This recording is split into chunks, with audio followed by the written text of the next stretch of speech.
Isang guro arestado sa bypass operation sa Sarangani. Brigada Jane Alido, ibrigada mo. Brigada Live Report.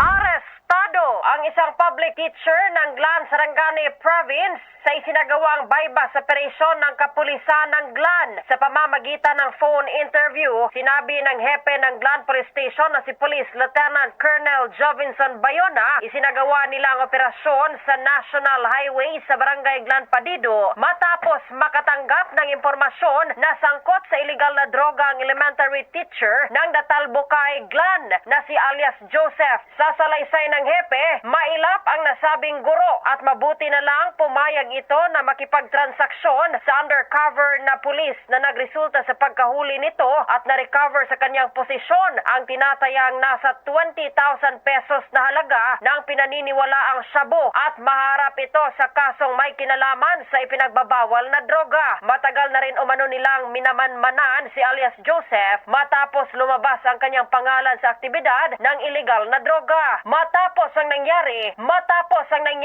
makikipag-ugnayan ang kapulisan sa Department of Education Sarangani para imbestigahan na ang layunin ay malaman ang mga parokyano ni alias Joseph. In the heart of changing lives, ito si Brigada Jane Alido ng 89.5 Brigada News FM Gensan, the Music and News Authority.